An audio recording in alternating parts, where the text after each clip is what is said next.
Welcome to Voices, a podcast from the Institute for Human Rights and Business.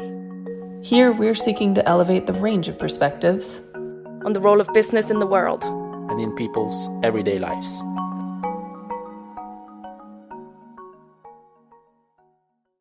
My name is Annabelle Short and I'm here with Kiran Pereira to talk about sand. When we think of sand, our minds most likely turn to beaches, and not that it's the world's most extracted and traded natural resource other than water. Sand is the main ingredient in concrete, asphalt and glass.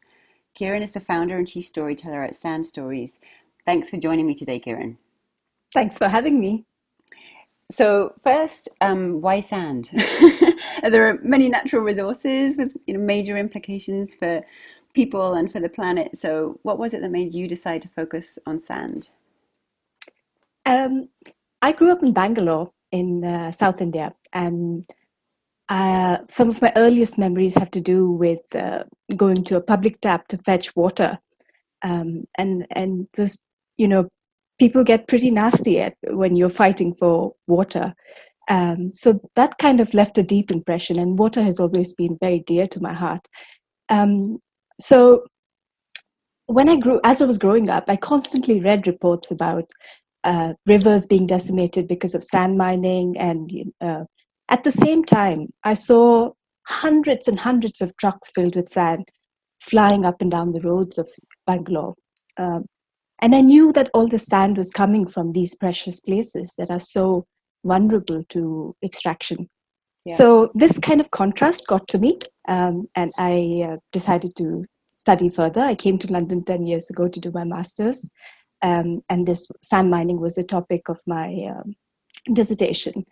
And after I finished it, I must confess, I felt so disillusioned about the kind of world we were building and what the kind of world we were leaving behind for future generations. So I think for me personally, taking action was my way of connecting with hope and connecting with agency, because sand and water are interconnected. They're two sides of the same coin. You cannot look at one without looking at the other. So that's what brought me to sand. That's wonderful. And we'll definitely get back to the hope and agency point later in the conversation, because I think that's fundamentally important. When you say they're fundamentally connected, obviously in the sort of mining of sand and obtaining sand, do you want to just explain a little bit about the ways and why sand is such a major resource? There've been some incredible statistics I saw recently about quite how much sand we use in ways that people don't think about it. Yeah, absolutely. It's the resource that is most extracted and consumed, second only to water. So, I mean, it's hard to wrap our head around. They estimate that we extract about 50 billion tons of sand each year. And, I mean, those numbers mean very little, but recently, Professor Daniel Franks from Australia wrote a paper that was quite revealing. He said, if you look at gold and you look at the amount of gold that has been extracted in all of human history, it could fill about 3 Olympic-sized swimming pools. But if you look at sand and gravel and the amount that's being extracted each year, would not fill even 10 million Olympic-sized swimming pools. So that kind of gives you the scale. It's just massive. And all the sand is being extracted from inland quarries. It's being extracted from riverbeds. It's being extracted from the bottom of the sea. And when we extract sand in such massive volumes, there are also incredible number of impacts. So sand extraction is leading to, it's one of the UNEP has called it, because the scale of extraction is so huge, that it's one of the major sustainability challenges of the 21st century. And, it amazes me that not many people know this yet. So that's kind of what drives my mission at Sand Stories. Drawing attention to the issues, yeah. And so, say more in terms of the places where sand is mined. It seems that there are multiple impacts in people's lives. If you were to call out maybe sort of two of the major ones that you've come across in person and through telling the stories on Sand Stories, what would they be? I mean, there are in places like where development is high on the agenda, and where infrastructure is still being built up, there are places like India and some countries in Africa. There's a sand mafia, so people actually get killed, for sand. Sand is a fundamental resource. Concrete contains about 60 to 75% sand and gravel. Glass contains about 70% sand. So these two alone, wherever you are, if you look around you, you see glass and concrete everywhere around you. And these two alone seem to have become the mainstay of cities. So extraction comes at a cost, and this cost is usually externalized onto the environment and onto societies. That's something that's not factored into the cost of concrete. There are plenty more impacts. So it has huge impacts on biodiversity, and we are only beginning to find out the kind of impacts.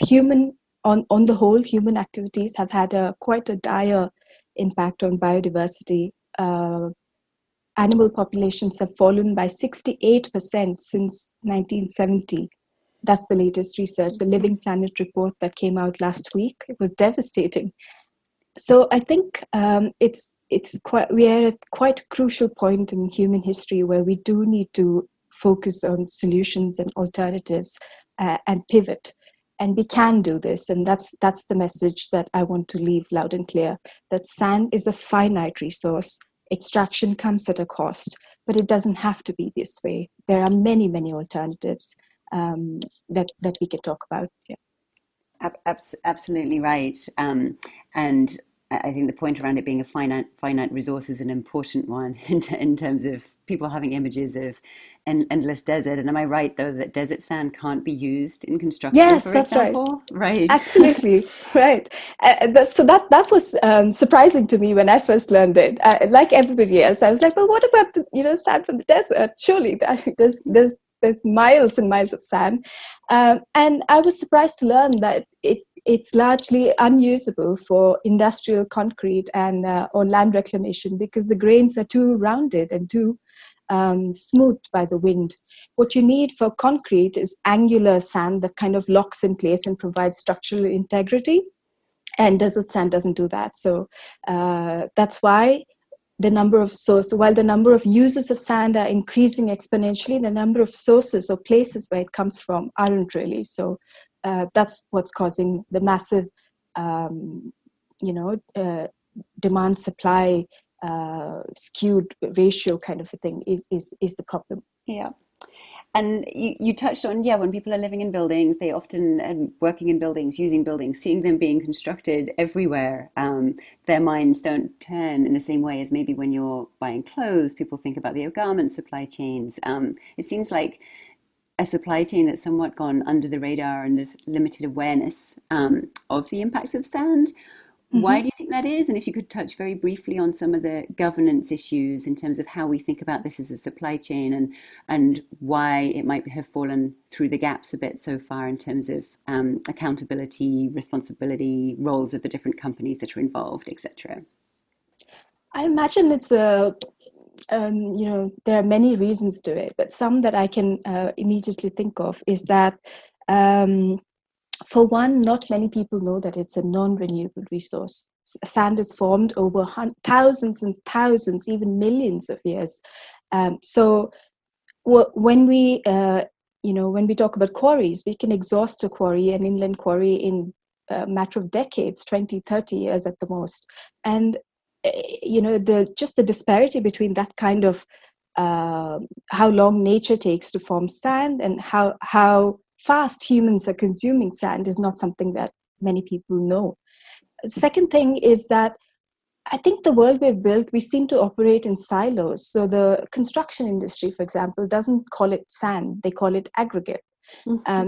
Whereas that means very little to the general public. So the general public, when they think about sand, I think they think about beaches and holidays and that sort of thing.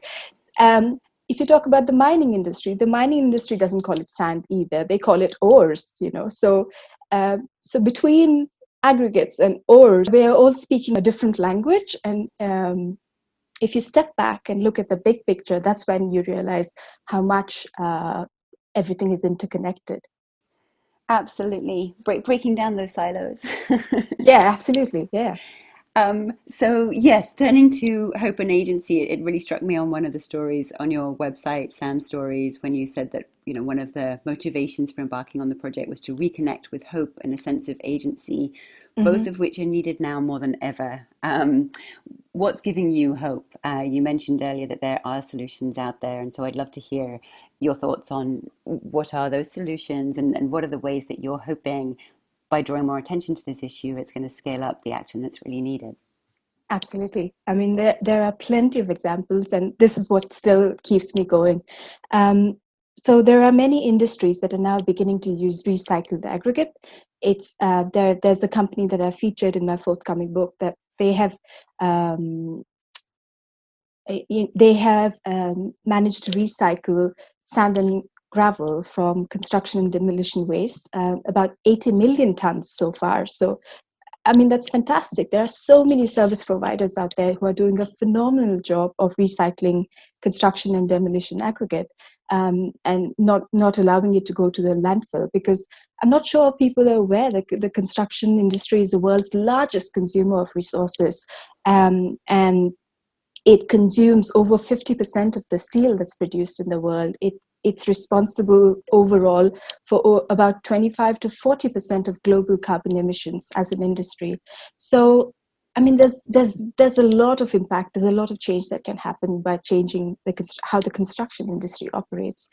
So using recycled material is one solution. Other solutions are completely sidestepping the need for sand. So looking at alternate materials, renewable materials. Timber, for instance, is a renewable material. So now there's a race on to build the world's tallest skyscraper, they call it. So these are wooden skyscrapers, things like that, because timber, responsibly sourced timber, is a renewable resource. Where sand and gravel will not be, the sand that we extract today will not be replaced in our lifetimes or our children's lifetimes, or even their children's for that matter. So we're talking about, it's moving to renewable resources like sand, like straw bale, for example. So there are plenty of examples like that. Another company called Biome. This company is also featured in my book, and I was really inspired by what they're doing and their vision and where they want to go. They're on a path to develop something called it doesn't exist yet, but they're on a path to build plant-based concrete. It's a wonderful vision to have, and it's something that's renewable, something that's regenerative. But at the moment, what's really exciting is that they have developed building materials from food and agricultural waste products. So they have built construction material that is built from agricultural waste like coffee chaff or corn husks or blue pea flowers, and so things like this. So I mean, projects like this really give me hope and a sense of humans are incredibly creative. We definitely have the ability to come up with solutions. We just need to look for them. Absolutely. I think I also saw a story of a former apartment building block that's being sort of broken down but then rebuilt on site. Is that right, in the Netherlands? Mm-hmm. Yeah, and talking about Netherlands, for example, Amsterdam has, as a city, they've decided to become 100% circular by 2050. They're following Kate Raworth's donut model. I don't know if you've heard of that, but that's definitely worth reading. That book is definitely worth reading. And so, I mean, there's so many examples of positivity and change around the world, and there are definitely solutions to the global sand crisis. Absolutely. So then, when we take these examples of innovation and people who are really driving change, what do you see as needing to really happen to drive those changes at scale? And do you see a key role for governments here? Do you see investors playing a key role in trying to drive one sort of drive practices away from the harmful uses of sand and then into alternatives? Sort of what do you see as some of the key levers if you were to make demands of actors who are influencing the way that industry operates? Absolutely. I think the first key demand would be to implement existing standards and Hmm. practices. Um, in many parts of the world, including the UK, there are many laws, and many places are protected on paper, but not in reality. And that needs to change. Laws mean very little if they're not implemented. So that's the first step. I think the second step is that public procurement has to play a huge part. You can see Norway, for example, is doing a phenomenal job of leading, sand sourcing through recycled. They're using recycled sand aggregate from construction and demolition waste. So public procurement has a large role to play because governments across the world are the largest consumer of sand and gravel. They are the ones that are commissioning roads and buildings and that sort of thing. So it's very important that the drive for responsible sourcing comes from governments. I think the UNEP report is quite clear that the limitation to responsible sand extraction is not technical. It's really an issue of raising awareness and governance. And so that's a very important role for governments. As far as investors are concerned, I would urge you to consider encouraging, buildings, encouraging the circular economy. It's important to invest in buildings that think about the end of life, particularly because we have so as per the IPCC report, we have very little time, this window of opportunity that we have to prevent runaway climate change. So I think working with the existing stock of buildings that we already have, particularly in places like Europe or the US, where infrastructure is already built up, it's very important to do that, to work with the existing infrastructure, retrofit them. That's why I love the Architect Journal's campaign to encourage and champion the use of reuse in the built environment. Yes, absolutely. Okay, and I know that you have a book coming out soon. What's the book going to be called? And Sand stories. sand Surprise, stories. surprise. And off the back of the book, what would be your vision? Let's say sort of 5 years from now, if the stories that you're telling and your advocacy have had the impact that you're hoping them to have, what would be your dream? So it would be my dream to see cities that are completely using either recycled aggregate or completely, renewable resources in order to build their cities, and where we have thriving ecosystems that are and people who are thriving, learning new skills, and yeah, so that's my vision. It's wonderful. And anything else that you would like to share with our listeners? Um, Follow sand stories, I guess. So, Well, we'll certainly point people to it, and good luck with your work. thank you very much. Thank you so much for this opportunity. Thank you, Kiran.